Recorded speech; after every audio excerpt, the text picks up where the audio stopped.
Assalamualaikum warahmatullahi wabarakatuh. Perkenalkan, nama saya Muhammad Rompi dari program studi S1 Ilmu Pemerintahan. Di sini saya ingin menjawab tugas 1 mata kuliah logika. Nah, pertanyaan pertama, terang pada hakikatnya terbagi menjadi banyak jenis. Sebutkan dan menjelaskan 3 jenis terang sertakan juga contohnya. Nah, itu terang berdasarkan konotasi merujuk pada kata yang mengandung makna tambahan atau asosiasi tertentu selain makna literalnya. Penjelasan ini seringkali bergantung pada subjek, individu, atau kelompok budaya tertentu. Sebagai contoh, kata rumah dalam konteks relatif merujuk pada bangunan tempat tinggal, namun dalam konotasi kata tersebut bisa membawa makna yang lebih dalam, yaitu rasa aman dan tempat perlindungan.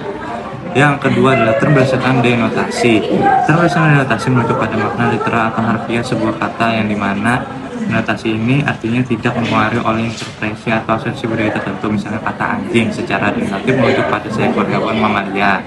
Yang ketiga adalah term berdasarkan predikamen. Ini mengacu pada kategori atau jenis yang digunakan untuk mendefinisikan entitas dalam filosofi atau logika. Contohnya adalah manusia, pohon, mengacu pada entitas berdiri sendiri, sementara predikamen kualitas seperti merah atau tinggi, gambaran atribut suatu entitas. Kemudian ada term berdasarkan predikabel, merujuk pada istilah yang digunakan untuk menggambarkan atribut atau karakteristik yang diprediksi atau dikatakan tentang subjek dalam kalimat. Nah, contohnya itu adalah bunga itu indah. Kata indah adalah predikabel yang diprediksikan pada subjek bunga. Kemudian menjawab pertanyaan yang kedua, yaitu menjelaskan dan berikan contoh set pikir dan bagaimana agar terhindar dari logika fallacy. Set pikir merujuk pada kesalahan dalam proses penalaran dan menyebabkan kesimpulan yang tidak valid atau tidak sah. Biasanya set pikir ini muncul ketika argumen terlihat logis dan pandangan pertama, namun setelah didasar lebih lanjut argumennya tidak mendasar atau cacat dalam suatu logikanya. Nah, ini pertama ada sesat pikir formal, yaitu ketika sebuah argumen memiliki struktur yang salah atau cacat dalam bentuk logikanya. Kesalahan ini muncul bukan karena premisnya salah, tetapi karena hubungan premis dan kesimpulannya tidak sah.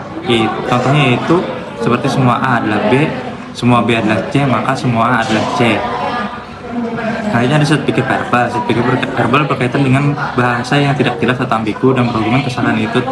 Kata-kata frasa dalam argumen menyebabkan kebingungan salah tafsir. Yang ketiga, set pikir material. Set pikir material menggunakan untuk argumen salah asumsi valid atau tidak valid, buktinya tidak cukup untuk mendukung kesimpulan. Nah, untuk menghindari logika fallacy, penting untuk mengembangkan keterampilan set pikir atau analisis dalam berargumen. Salah satunya cara menghindari kesalahan logika, selalu menganalisis argumen berdasarkan struktur logika yang valid. Sekian jawaban dari saya. Wassalamualaikum warahmatullahi wabarakatuh.